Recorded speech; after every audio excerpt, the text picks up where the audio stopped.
Krishna Hare Hare Hare Rama Hare Rama Rama Rama Hare Hare Hare Krishna Hare Krishna Krishna Krishna Hare Hare Rama Hare Rama Rama Hare Krishna, Hare Krishna, Krishna Krishna, Hare Hare, Hare Rama, Hare Rama, Rama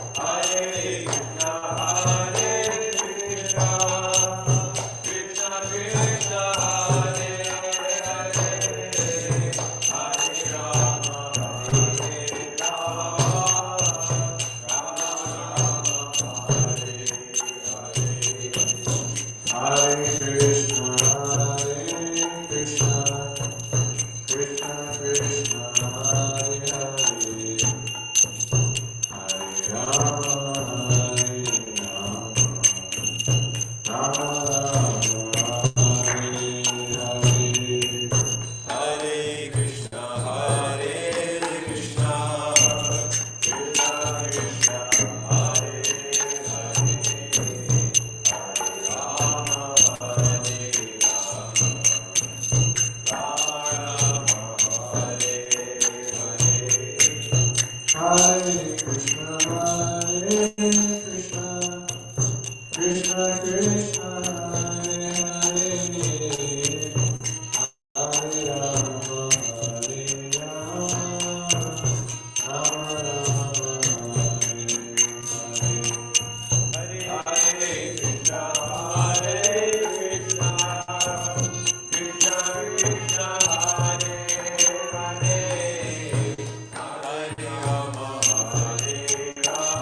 Hare Krishna, Hare Krishna, Krishna Krishna, Hare Hare.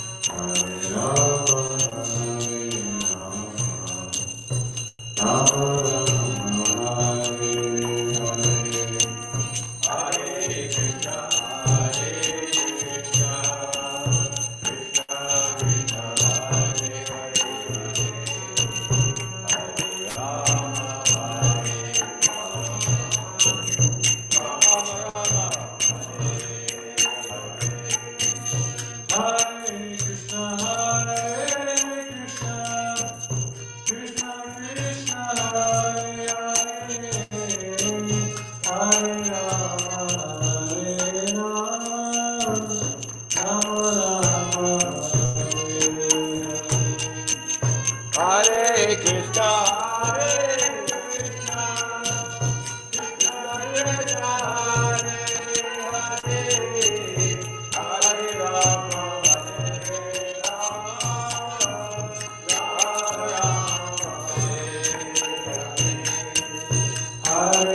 Hare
Paramahamsa Pariraj Vicharya Ashtottara Shri Shiva. A.C. Bhaktivedanta Swami Prabhupada ki jai.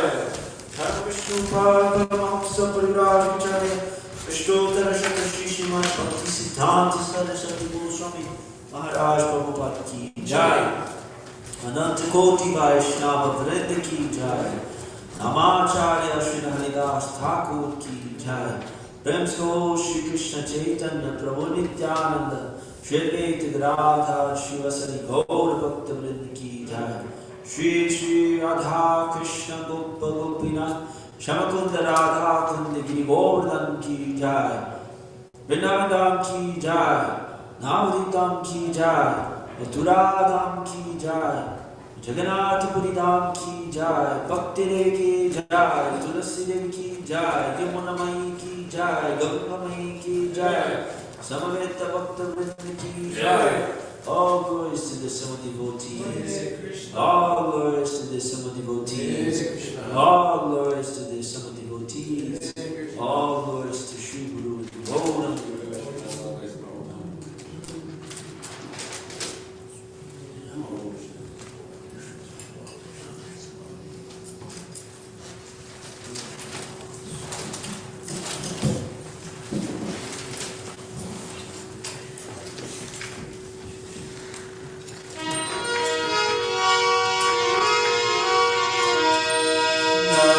Namaste, Namaste.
Rama Rama Hare Hare Hare Krishna Hare Krishna.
Krishna Krishna, Krishna Krishna, Krishna Krishna, Krishna Hare. Krishna Krishna, Krishna Krishna, Krishna Krishna Krishna, Krishna Krishna, Krishna Krishna, Krishna Hare.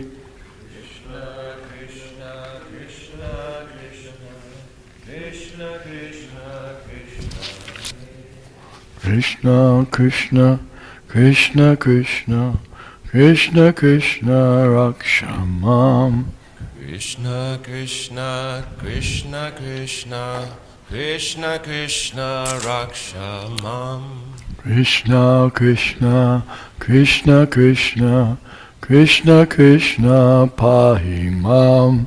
Krishna Krishna, Krishna Krishna, Krishna Krishna, Pahimam. Rama Raghava, Rama Raghava, Rama Raghava, Rakshamam. Rama Raghava, Rama Raghava, Rama Raghava, Rakshamam. Krishna Keshava, Krishna Keshava, Krishna Keshava, Pahimam. Krishna Keshava, Krishna Keshava, Krishna Keshava, Pahimam. Last time we were randomly selecting a chapter because we didn't know which one to do. So, but are we going in this order? No. Okay. So, Maharaj, is there a section that you'd like to read from?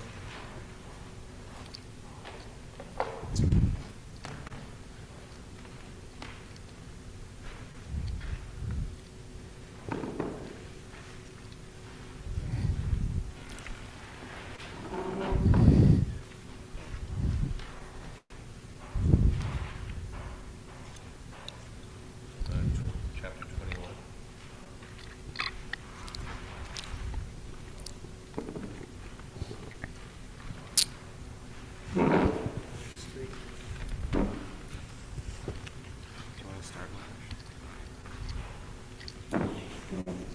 Chapter 21. The gopis attracted by Krishna's flute. Krishna book by His Divine Grace A.C. Bhaktivedanta Swami Prabhupada Ki Jai. With the arrival of the beautiful autumn season, the waters in the lakes and rivers became as clear as crystal and filled with fragrant lotus flowers, and breezes blew very pleasantly. At that time, Krishna entered the forest of Vrindavan with the cows and cowherd boys. Krishna was very much pleased with the atmosphere of the forest, where flowers bloomed and bees and drones hummed very jubilantly. While the birds, trees, and plants were all looking very happy, Krishna, tending the cows and accompanied by Sri Balaram and the cowherd boys, began to vibrate his transcendental flute. After hearing the vibration of the flute of Krishna, the gopis in Vrindavan remembered him and began to talk amongst themselves about how nicely Krishna was playing his flute. When the gopis were describing the sweet vibration of Krishna's flute, they also remembered their pastimes with him. Thus their minds became disturbed, and they were unable to describe completely the beautiful vibration. While discussing the transcendental vibration, they remembered also how Krishna dressed, decorated with a peacock feather on his head, just like a dancing actor, and with blue flowers pushed over his ear. His garment glowed yellow gold, and he was garlanded with a Vaijayanti necklace. Dressed in such an attractive way, Krishna filled up the holes of his flute with the nectar emanating from his lips. So they remembered him, entering the forest of Vrindavan, which is always glorified by the footprints of Krishna and his companions. Krishna was very expert in playing the flute, and the gopis were captivated by the sound vibration, which was attractive not only to them, but to all living creatures who heard it. One of the gopis told her friends, "The highest perfection of the eyes is to see Krishna and Balaram entering the forest and playing their flutes and tending the cows with their friends."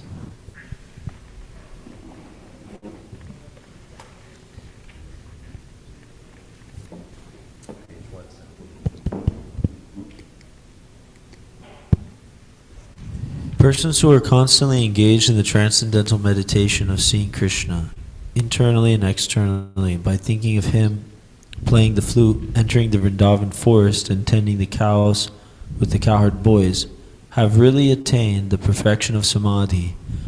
Samadhi, trance, means absorption of all the activities of the senses in a particular object, and the gopis indicate that the pastimes of Krishna are the perfection of all meditation and samadhi. It is confirmed in the Bhagavad Gita that anyone who is always absorbed in the thought of Krishna is the topmost of all yogis. Another gopi expressed her opinion that Krishna and Balaram, while tending the cows with the cowherd boys, appeared just like actors going to play on a dramatic stage. Krishna was dressed in glowing garments of yellow, Balaram in blue, and they held new twigs of mango tree, peacock feathers, and bunches of flowers in their hands. Dressed with garlands of lotus flowers, they were sometimes singing very sweetly among their friends. One gopi told her friends, quote, "How is it Krishna and Balaram are looking so beautiful?" Another gopi said, quote, "My dear friends, we cannot even think of his bamboo flute. What sort of pious activities did it execute so that it is now enjoying the nectar of the lips of Krishna, which is actually the property of us gopis?" Krishna sometimes kisses the gopis. Therefore, the transcendental nectar of his lips is available only to them. So the gopis asked, quote, "How is it possible that the flute, which is nothing but a bamboo rod, is always engaged in enjoying the nectar from Krishna's lips? Because the flute is engaged in the service of the Supreme Lord, the mother and the father of the flute must be happy." The lakes and the rivers are considered to be the mothers of the trees, because the trees live simply by drinking water. So the waters of the lakes and rivers of Vrindavan were in a happy mood, full of blooming lotus flowers, because the waters were thinking, "How is it that our son, the bamboo rod, is enjoying the nectar of Krishna's lips?" The bamboo trees standing by the banks of the rivers and the lakes were also happy to see their descendants so engaged in the service of the Lord. Just as persons who are advanced in transcendental knowledge take pleasure in seeing their descendants engage in the service of the Lord. The trees were overwhelmed with joy and were incessantly yielding honey, which flowed from the beehives hanging on their branches. Another gopi spoke thus to her friends about Krishna. "Dear friend, our Vrindavan is proclaiming the glories of this entire earth, because this planet is glorified by the lotus footprints of the son of Devaki. Besides that, when Govinda plays his flute, the peacocks immediately become mad as if they had heard the rumbling of a new cloud. When all the animals and trees and plants, either on the top of Govardhan Hill or in the valley, see the dancing of the peacocks, they all stand still and listen to the transcendental sound of the flute with great attention. We think that this boon is not possible or available on any other planet. Although the gopis were village cowherd women and girls, they had extensive Vedic knowledge. Such is the effect of Vedic civilization. People in general would learn the highest truths of the Vedas simply by hearing from authoritative sources. Another gopi said, "My dear friends, just see the deer. Although they are dumb animals, they have approached the son of Maharaj Nanda, Krishna. Not only are they attracted by the dress of Krishna and Balaram, but as soon as they hear the playing of the flute, the deer, along with their husbands, offer respectful obeisances unto the Lord by looking at him with great affection." The gopis were envious of the deer because the deer were able to offer their service to Krishna along with their husbands. The gopis thought themselves not so fortunate because whenever they wanted to go to Krishna, their husbands were not very happy. Another gopi said, "My dear friends, Krishna is so nicely dressed that he appears to be the impetus to various kinds of ceremonies held by the women folk. Even the wives of the denizens of heaven become attracted after hearing the transcendental sound of his flute. Although they are traveling in the air in their airplanes, enjoying the company of their husbands, on hearing the sound of Krishna's flute, they immediately become perturbed. Their hair is loosened, and their tight belts are slackened. This means that the transcendental sound of the flute of Krishna extended to all corners of the universe. Also, it is significant that the gopis knew about the different kinds of airplanes flying in the sky.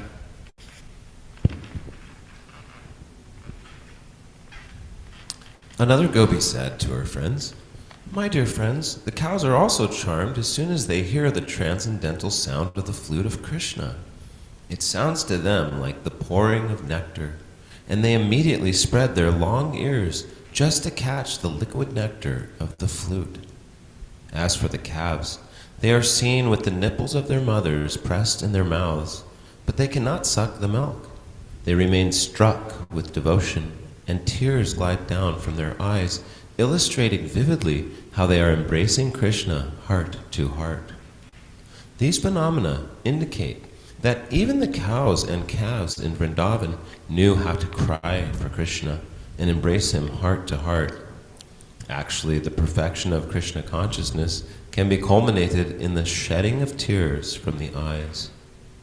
Another young gopi told her mother, "My dear mother, the birds who are all looking at Krishna playing on his flute are sitting very attentively on the branches and twigs of different trees.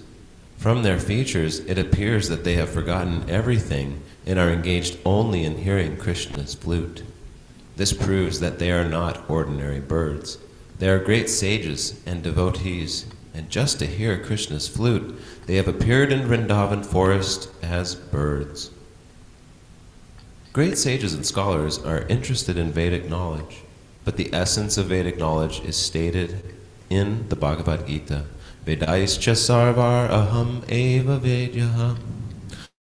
Through the knowledge of the Vedas, Krishna has to be understood. From the behavior of these birds, it appeared that they were great scholars in Vedic knowledge and that they took to Krishna's transcendental vibration and rejected all branches of Vedic knowledge. Even the river Yamuna, very much desiring to embrace the lotus feet of Krishna, after hearing the transcendental vibration of his flute, broke her fierce waves to flow very nicely with lotus flowers in her hands, just to present flowers to Mukunda with deep feeling.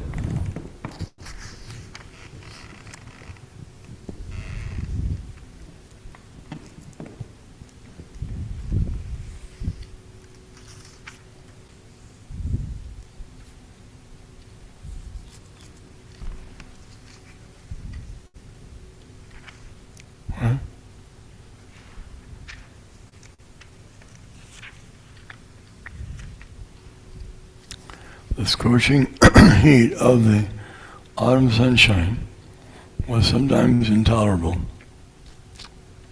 and therefore the clouds in the sky appeared in sympathy above Krishna and Balaram and their boyfriends while they engaged in blowing their flutes. The clouds served as a soothing umbrella over their heads just to make friendship with Krishna.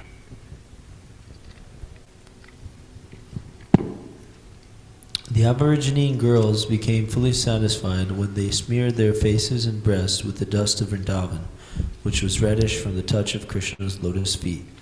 The Aborigine girls had very full breasts, and they were also very lusty. But when their lovers touched their breast, the girls were not very much satisfied. When they came out into the midst of the forest, they saw that while Krishna was walking, some of the leaves and creepers of Vrindavan had turned reddish from the kumkum powder which fell from his lotus feet. His lotus feet are held by the gopis on their breast, which are smeared with kumkum powder. But when Krishna travels in the Vrindavan forest with Balaram and his boyfriends, the reddish powder falls on the ground. So the lusty Aborigine girls, while looking toward Krishna playing his flute, saw the reddish kumkum on the ground, and immediately took it and smeared it over their faces and breasts. In this way they became fully satisfied, although they were not satisfied when their lovers touched their breasts. All material lusty desires can be immediately satisfied if one comes in contact with Krishna consciousness. Another gopi began to praise the unique position of Govardhan Hill in this way. How fortunate is this Govardhan Hill, for it is enjoying the association of Lord Krishna and Balaram, who are accustomed to walking on it. Thus Govardhan is always in touch with the lotus feet of the Lord. And because Govardhan Hill is so obliged to Lord Krishna and Balaram, it is supplying different kinds of fruits, roots, and herbs, as well as very pleasing crystal water from its lakes, in presentation to the Lord.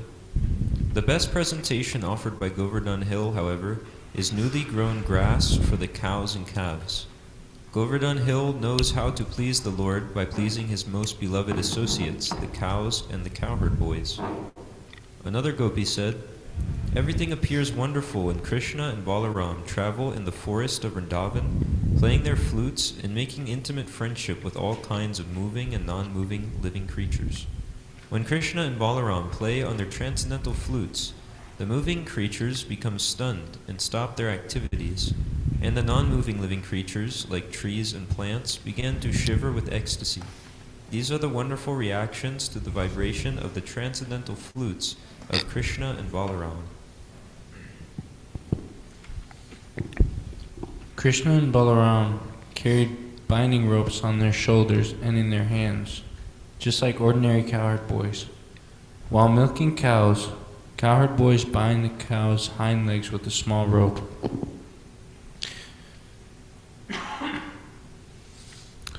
This rope almost always hangs from the shoulders of cowherd boys, and it was not absent from the shoulders of Krishna and Balaram. In spite of their being the Supreme Personality of Godhead, they played exactly like cowherd boys, and therefore everything became wonderful and attractive.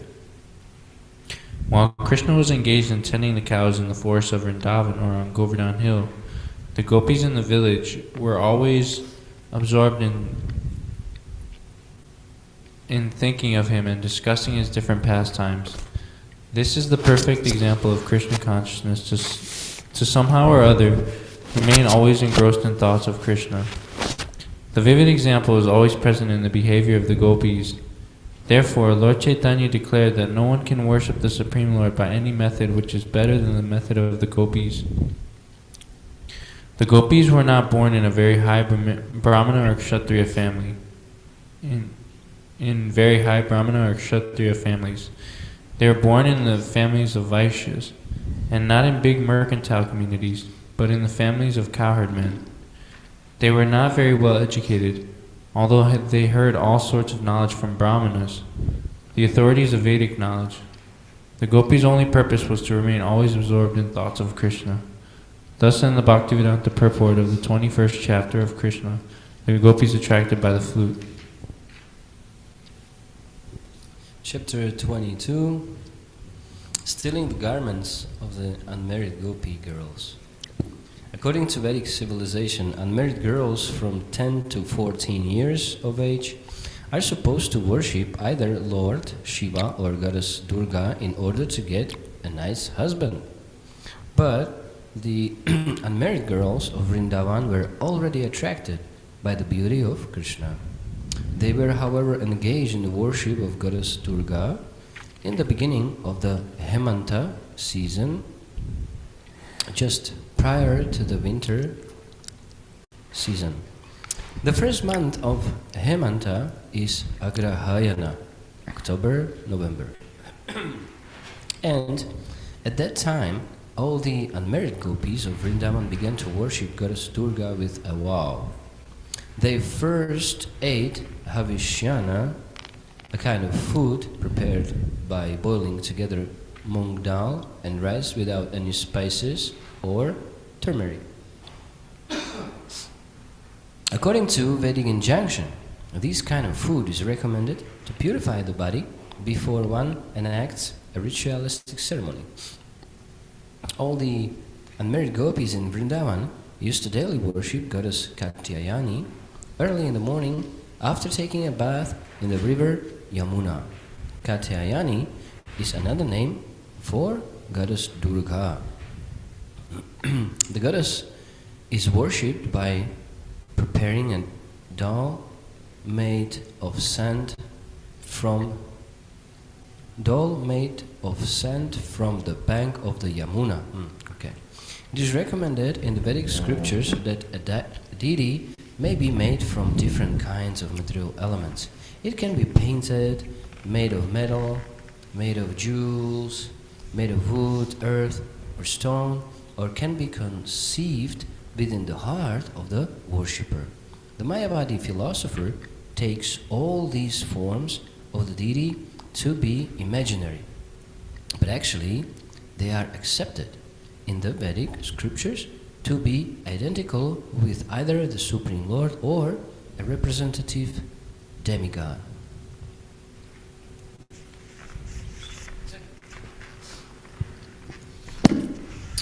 The unmarried gopis used to prepare the deity of Goddess Durga and worship it with chandan pulp, garlands, incense, lamps, and all kinds of presentations, fruits, grain, and twigs of plants. After worshiping, it is the custom to pray for some benediction. The unmarried girls used to pray with great devotion to Goddess Katyayani, addressing her as follows: O supreme external energy of the personality of Godhead, O supreme mystic power, O supreme controller of this material world, O Goddess, please be kind to us and arrange for our marriage with the son of Nanda Maharaj, Krishna. The Vaishnavas generally do not worship any demigods. Srila Narottam Das Thakur has strictly forbidden all worship of the demigods for anyone who wants to advance in pure devotional service. Yet, the gopis, who are beyond compare in their affection for Krishna, were seen to worship Durga. The worshippers of demigods sometimes mention that the gopis worshipped Goddess Durga, but we must understand the purpose of the gopis. Generally, people worship Goddess Durga for some material benediction. Here, the gopis prayed to the goddess to become wives of Lord Krishna. The purport is that if Krishna is the center of activity, a devotee can adopt any means to achieve that goal. The gopis could adopt any means to satisfy or serve Krishna.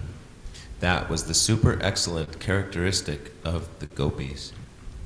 They worshipped Goddess Durga completely for 1 month in order to have Krishna as their husband.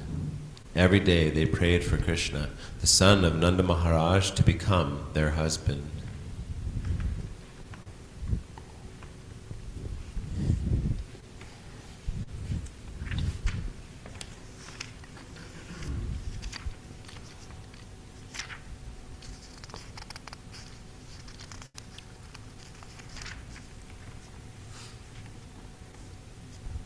Early in the morning, the gopis used to go to the bank of the Yamuna to take bath. They would assemble together and, holding one another's hands, loudly sing of the wonderful pastimes of Krishna.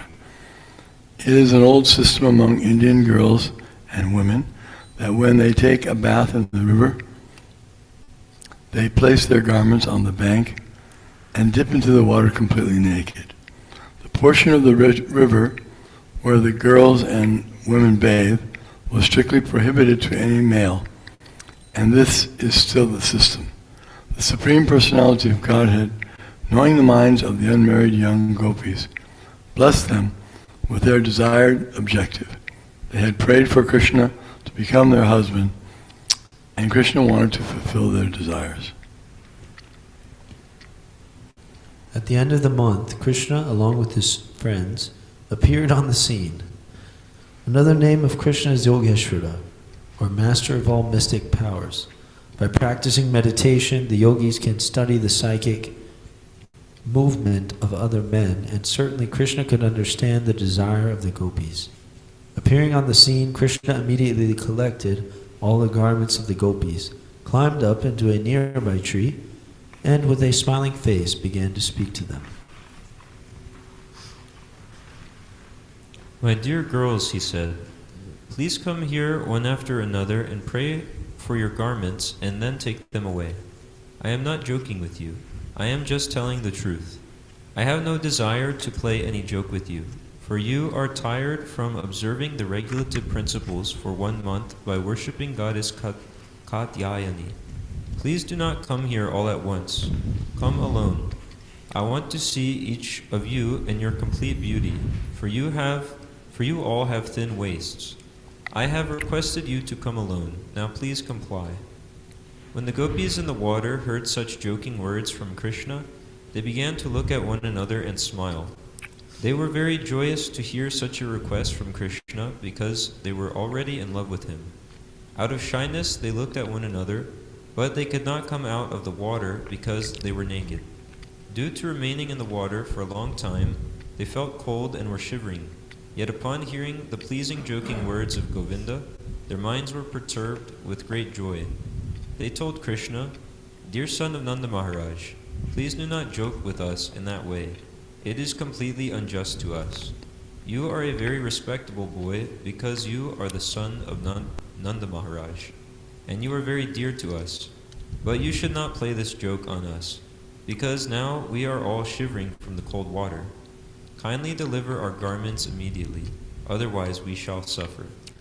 They then began to appeal to Krishna with great submission. Dear Shamasundara, they said, we are all your eternal servitors. Whatever you order us to do, we are obliged to perform without hesitation, because we consider it our religious duty. But if you insist on putting this proposal to us, which is impossible to perform, then certainly we will have to go to Nanda Maharaj and lodge a complaint against you. If Nanda Maharaj does not take action, then we shall tell King Kamsa about your misbehavior.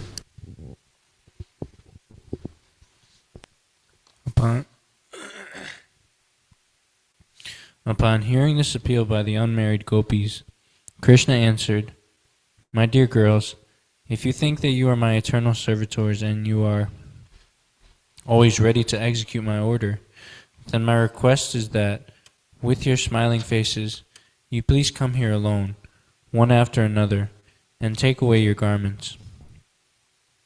If you do not come here, however, and if you lodge complaints with my father, I shall not care anyway, for I know my father is old and cannot take any action against me.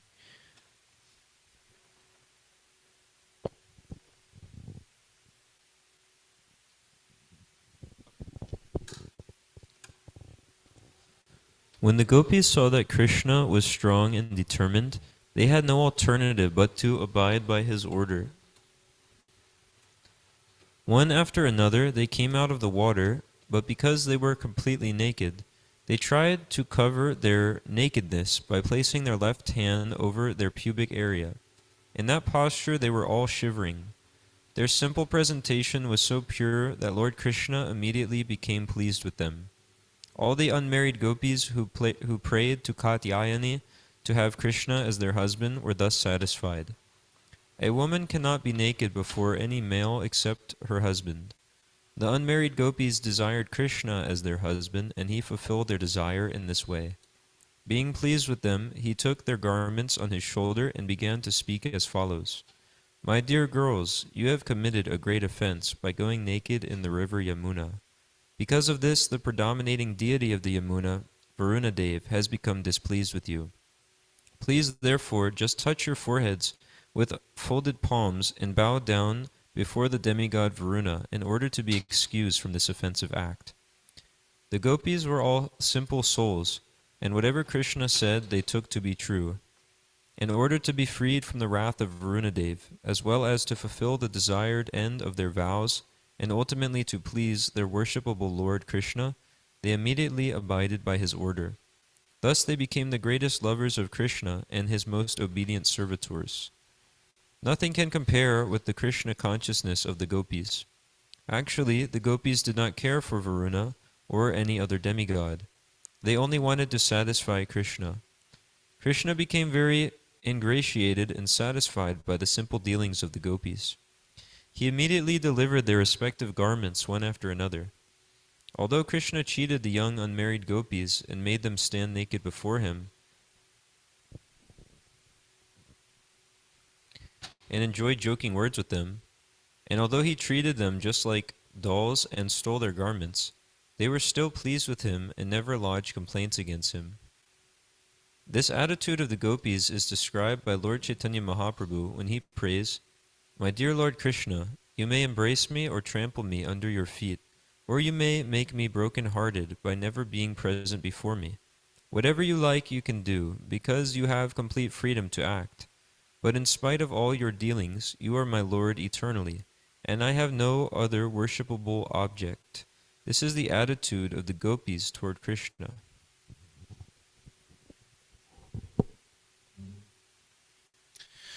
Lord Krishna was pleased with them, and since they all desired to have him as their husband, he told them, My dear well-behaved girls, I know of your desire for me, and why you worship Goddess Katyayani, and I completely approve of your action. Anyone whose full consciousness is always absorbed in me, even if in lust, is elevated. As a fried seed cannot fructify, so any desire in connection with my loving service cannot produce any fruitive result, as in ordinary karma. There is a statement in the Brahma Samhita, Karmani nirdadati kintucha bhakti bhajam. Everyone is bound by his fruitive activities, but the devotees, because they work completely for the satisfaction of the Lord, suffer no reactions. Similarly, the gopis' attitude toward Krishna, although seemingly lusty, should not be considered to be like the lusty desires of ordinary women. The reason is explained by Krishna himself. Activities in devotional service to Krishna are transcendental to any fruitive result. My dear gopis, Krishna continued, your desire to have me as your husband will be fulfilled because it is with this desire that you worshipped Goddess Katyayani. I promise you that during the next autumn season you shall be able to meet with me and you shall enjoy me as your husband. Later, Krishna, in the company of his cowherd boyfriends, took shelter of the shade of some trees and became very happy. Thus he addressed the inhabitants of Vrindavan, My dear Stoka Krishna, my dear Varutapa, my dear Bhadrasena, my dear Sridama, my dear Subal, my dear Arjuna, my dear Vishala, my dear Vrishabha. Just look at these most fortunate trees of Vrindavan. They have dedicated their lives to the welfare of others. Individually, they are tolerating all kinds of natural disturbances, such as hurricanes, torrents of rain, scorching heat, and piercing cold. But they are very careful to relieve our fatigue and give us shelter. My dear friends, I think they are glorified in this birth as trees. They are so careful to give shelter to others that they are like noble, highly elevated, charitable men who never deny charity to one who approaches them. No one is denied shelter by these trees. They supply various kinds of facilities to human society, such as leaves, flowers, fruit, shade, roots, bark, flavor extracts, and fuel. They are the perfect example of noble life. They are like a noble person who has sanctified everything possible, his body, mind, activities, intelligence, and words, for the welfare of all living entities. Thus the Supreme Personality of Godhead walked on the bank of the Yamuna, touching the leaves of the trees and their fruits, flowers, and twigs, and praising their glorious welfare activities. Different people may accept certain welfare activities to be beneficial for human society, according to their own views. But the welfare activity that can be rendered to people in general for eternal benefit is the spreading of the Krishna consciousness movement. Everyone should be prepared to propagate this movement. As instructed by Lord Chaitanya, one should be humbler than the grass on the ground and more tolerant than the tree. The toleration of the tree is explained by Lord Krishna himself, and those who are engaged in the preaching of Krishna consciousness should learn lessons directly from the teachings of Lord Krishna and Lord Chaitanya through their direct disciplic succession. While passing through the forest of Vrindavan on the bank of the Yamuna, Krishna sat down at a beautiful spot and allowed the cows to drink the cold and transparent water of the Yamuna. Being fatigued, the cowherd boys, Krishna and Balaram, also drank. After seeing the young girls gopis bathe in the Yamuna, Krishna passed the rest of the morning with the boys. Chapter 23. Delivering the wives of the Brahmins who perform sacrifices. The morning passed, and the cowherd boys were very hungry because they had not eaten breakfast. They immediately approached Krishna and Balaram and said, "Dear Krishna and Balaram, you are both all-powerful. You can kill many, many demons, but today we are much afflicted with hunger, and this is disturbing us. Please arrange for something that will mitigate our hunger." Requested in this way by their friends, Lord Krishna and Balaram arranged to show compassion to certain wives of Brahmins who were performing sacrifices. These wives were great devotees of the Lord, and Krishna took this opportunity to bless them. He said, "My dear friends, please go to the house of the Brahmins nearby. They are now engaged in performing the Vedic sacrifice known as Angirasa, for they desire elevation to the heavenly planets. All of you, please go to them." Then Lord Krishna warned his friends, "These Brahmanas are not Vaishnavas. They cannot even chant our names, Krishna and Balaram. They are very busy in chanting the Vedic hymns, although the purpose of Vedic knowledge is to find me. But because they are not attracted by the names of Krishna and Balaram, you had better not ask them for anything in my name. Better ask for some charity in the name of Balaram."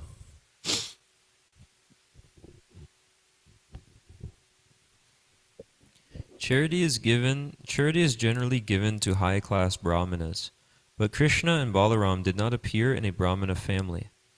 Balaram was known as the son of Vasudeva, a Kshatriya, and Krishna was known in Vrindavan as the son of Nanda Maharaj, who was a Vaishya.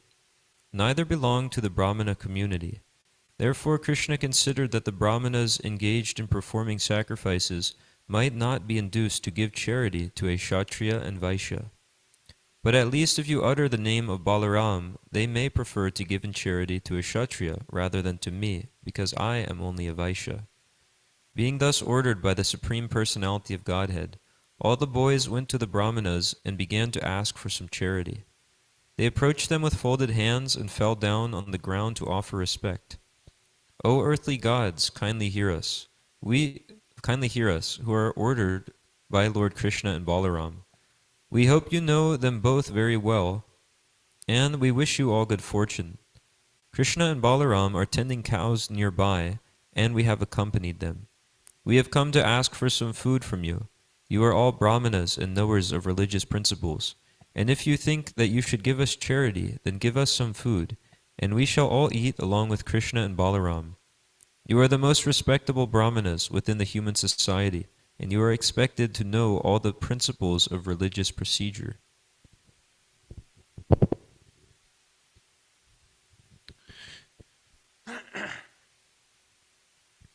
Although the boys were village boys and were not expected to be learned in all the Vedic scriptures of religious ritual, they hinted that because of their association with Krishna and Balaram, they knew all those principles. By addressing the Brahmanas as knowers of all religious principles, the boys expressed the point of view that when the Supreme Personality of Godhead, Krishna and Balaram, were asking for food, the Brahmanas should immediately deliver some without hesitation because, as stated in the Bhagavad Gita, one should perform yajna, sacrifices, only for the satisfaction of Vishnu. The boys continued, Lord Vishnu as Krishna and Balaram is standing waiting, and you should immediately deliver whatever food you have in your stock. They also explained to the Brahmanas when food is to be accepted and when it is not to be accepted. Generally, the Vaishnavas, or pure devotees of the Lord, do not take part in ordinary sacrificial performances, but they know very well the ceremonials called Diksha, Pashu Samsta, and Sotramani.